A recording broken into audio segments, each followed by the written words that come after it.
so I've already given them a couple puffs at the entrance with smoke, so that'll kind of calm them down a little bit when it comes to, and put them in a different mindset so they're not coming after me. But honestly, with these bees, their temperament's pretty good. They don't seem to mind people much, or me much, so I'm going to crack the top here. A few bees on the top of the lid. I always check the top to see if the queen's in there, but she's never is. Alright. Looks like we got some sugar syrup spilling.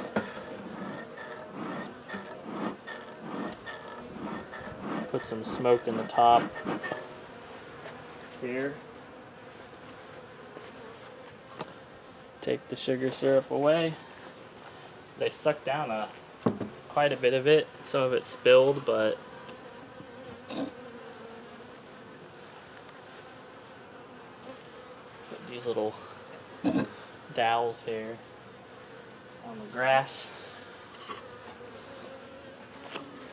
Alright, so I'm going to take this box off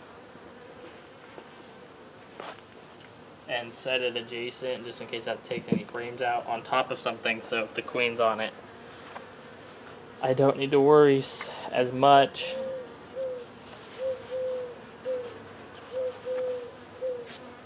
I'm going to set this top cover, make sure the queen's not on it, which she's not. Now this, I have a couple of frames in question that I really am kind of worried about. This one is the one, really. Be very gentle. Has a bunch of the comb out on the bottom. Somehow came out, and I want to push it back in.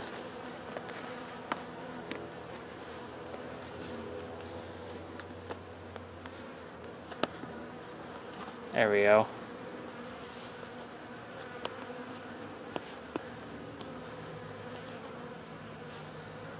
There we go. And you can see the cluster of bees there. We can see if we can find the queen.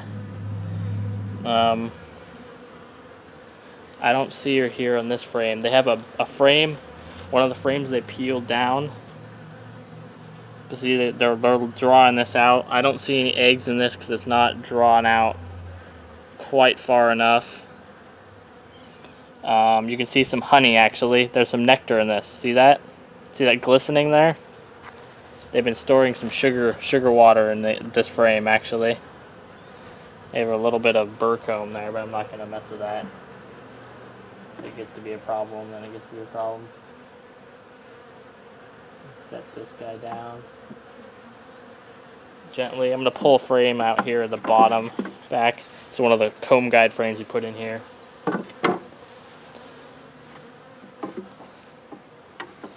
So they haven't really done much. They've started building on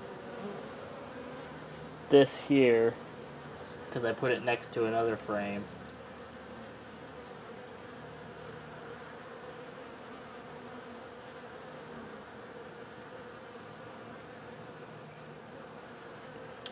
Now I'd like to find the queen.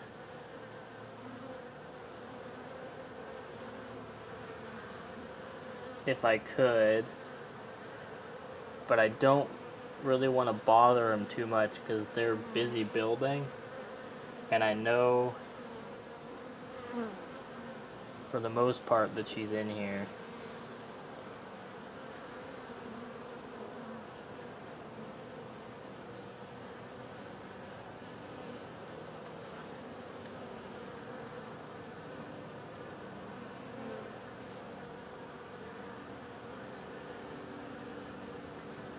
Because I found eggs the last time, so I know she's in here laying.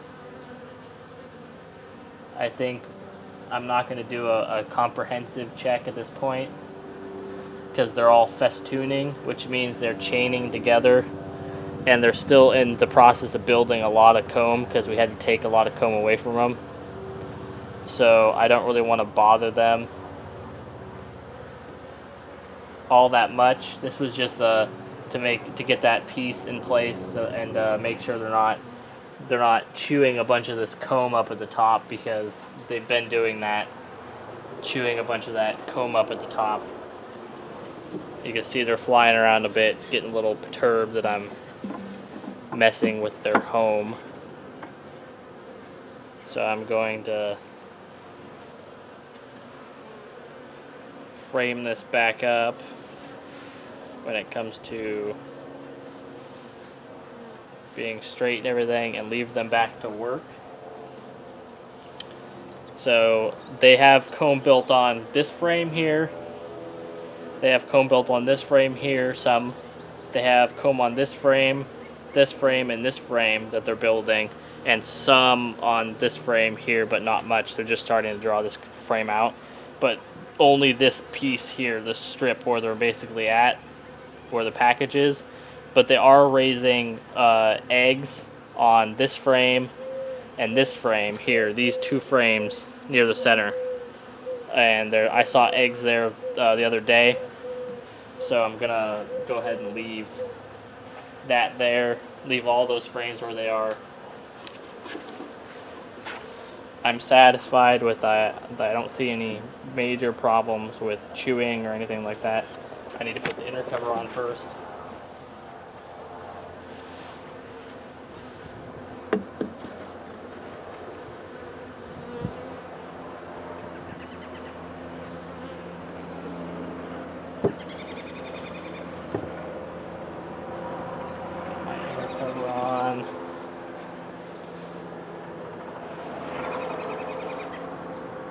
Nice and straight. Put my frame on top, my box.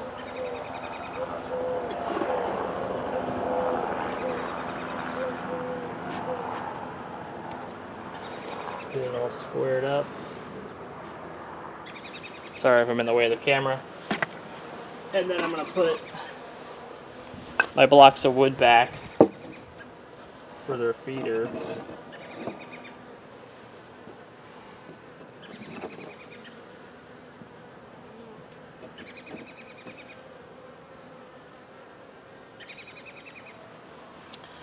They've guzzled down a good amount of this stuff, because they're drawn out comb really nice. So I'm gonna leave that to them. There, I'll come back in a day probably and refill that, because they've probably guzzled down at least. And I bumped the bucking box. Excuse my language. But I'll come back in about a day or so. They probably already guzzled down a good 64 ounces or so, just in this last couple days, which is quite a lot. It's quite a lot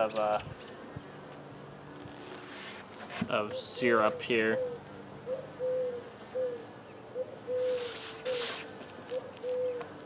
Didn't crush any bees, so that's good.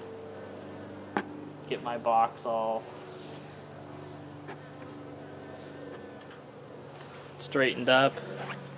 Now I have a anchor thing here to keep it from, I don't put a brick on. I kind of stole this from Bill from the bee vlog. It's a good idea, so that's the reason why I took it. It's a truck strap with truck hooks for you can anchor on your bed.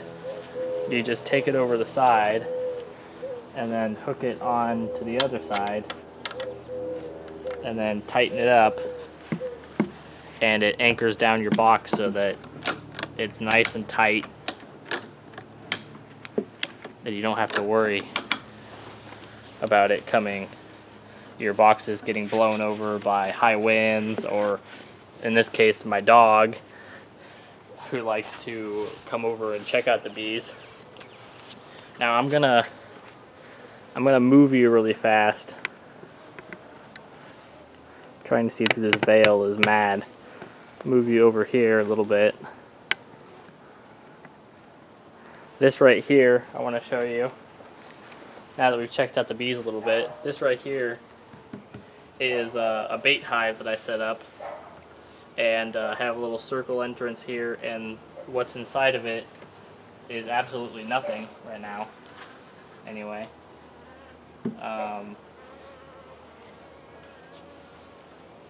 besides a few critters that got in there. This is the inner cover that I picked up on the day I got the bees. Just have that there. But what's inside here is I have a dab of lemongrass oil on this mid frame, and man, you can smell it. You can just smell lemongrass oil. But I have these are strips of foundation that I put on these. This is a medium box instead of a large box. But I have some lemongrass oil in here, and I just put it on like that. It's in this plastic baggie on a Q-tip there, and I just put it inside the hive. I've seen a lot of people do this online, and it gives them really good success. This is basically a bait box for a swarm. So, and I have local bees around this area that I know of. So I basically just threw this together in the backyard here, as to see if I can maybe get a local swarm to move into here come time this spring or summer. Hopefully we'll get one in here, and I can then have 2 hives, just in case this one has a problem. I can move,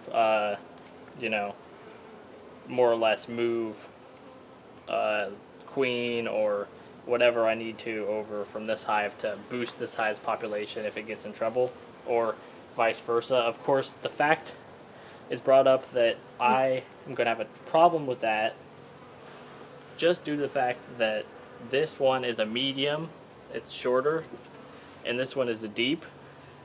So if there's not a hive moved into this one by the time I need to work with this one over here, this hive over here, and I need to add another box on here, I might just add a medium on the big box here and put the big box over here. So if I need to move brood from the bottom box here, I can do that, and they're interchangeable.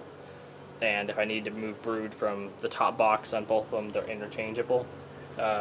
It's better to have all your hives the same style, you're doing the same thing. And I kind of figured that out as soon as I built big boxes and little boxes. It's better just to go all deep boxes, or all medium boxes, or all shallow boxes, whatever you want to do, because basically then you can move frames up into the hive so that you can get the bees up there. If they aren't going up at all, you can coax them to come up.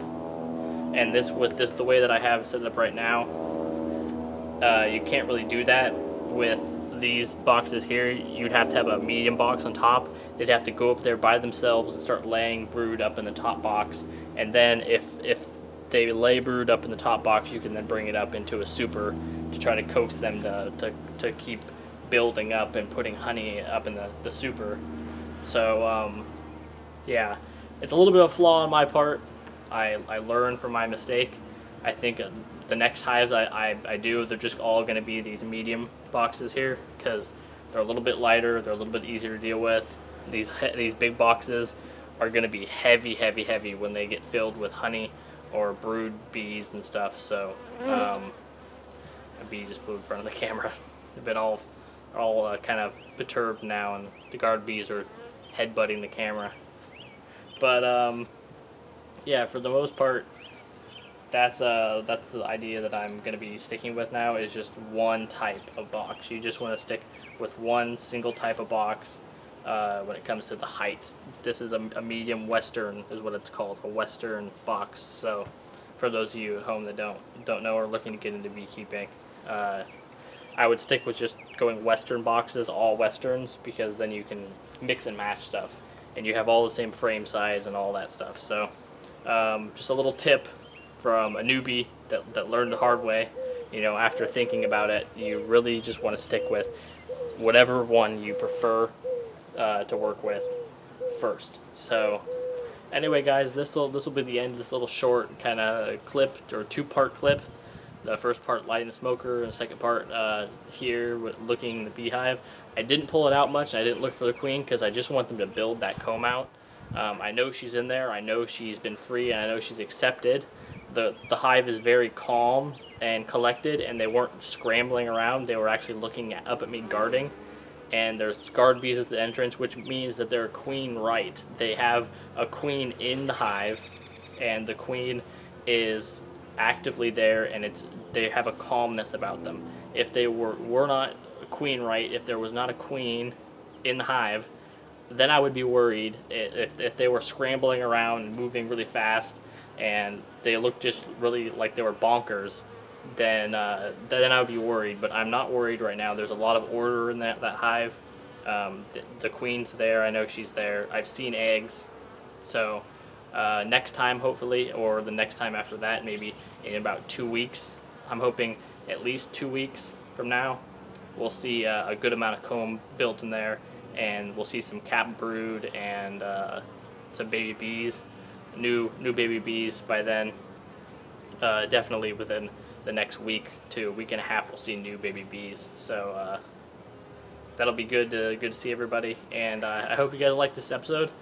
Please like, comment, and subscribe. It really helps out.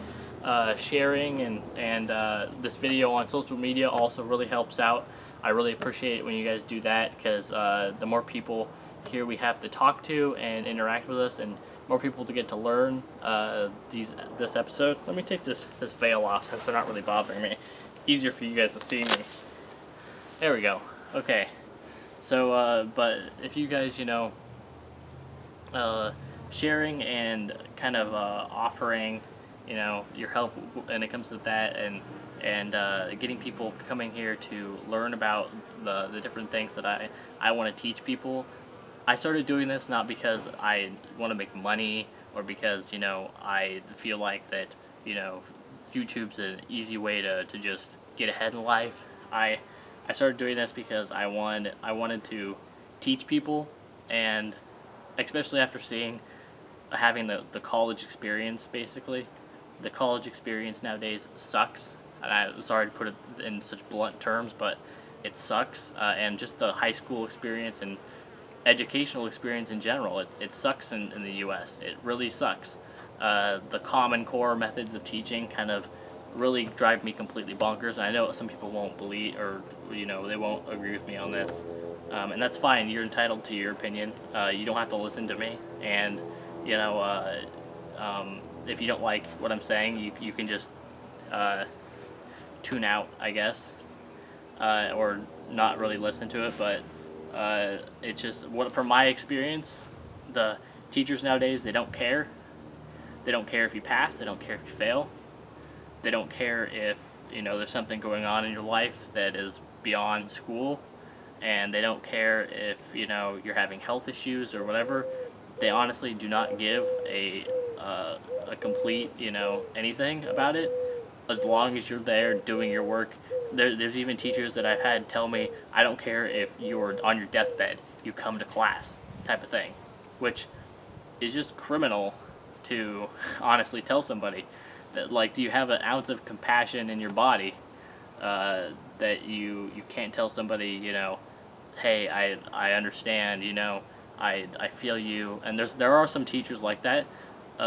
There's not a ton, though. That's the problem, is that I want to make the learning experience better for everybody. If I really had the passion to be a total, you know,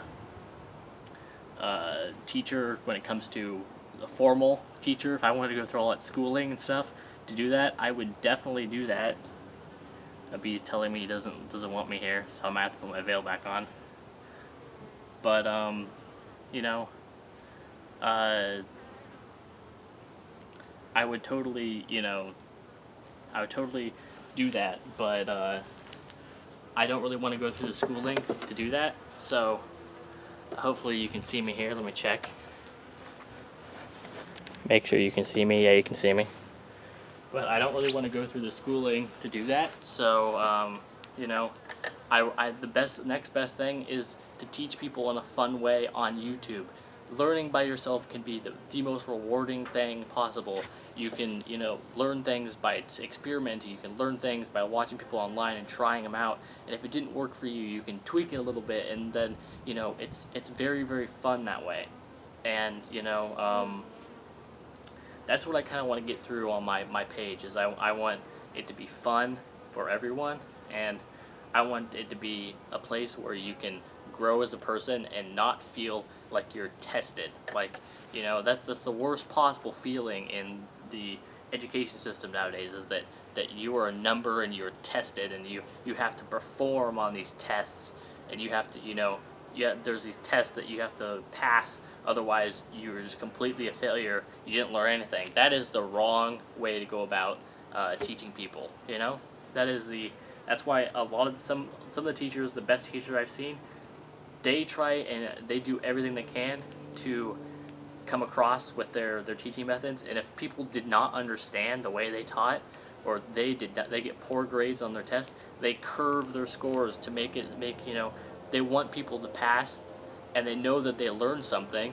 Maybe they didn't learn all the things that they wanted, but they still want people to pass. They care about their students, and I've had a couple teachers like that, but the vast majority of teachers nowadays, they don't do that. They don't care. They don't care if you pass or fail, as long as they get a paycheck in the end, and that's kind of a sad thing to think about.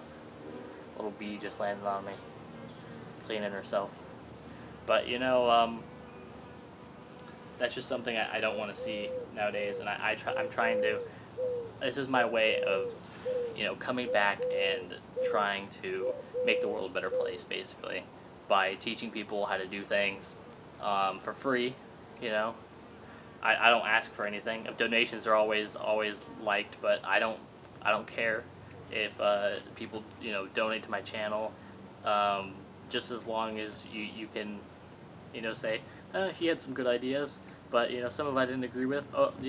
That's all I asked for, is some consideration, I guess, is to listen a little bit to maybe some of the things that I talk about, and if you get a few things from it, then I did my job. I feel really, really blessed at that point that that you guys took the time to be with me and listen to me and maybe chat with me online on about some things. So that's enough of my rant. Kind of got off topic there, but thanks you guys for watching, and I really hope you guys have a great day. I know I'm gonna enjoy the day. It's a nice sunny out, and I hope it's getting warmer and more gardening and planting in your future wherever you live. So I hope you guys have a good day. All right. Oh, and by the way, throughout the entirety of this video, smoker's still lit.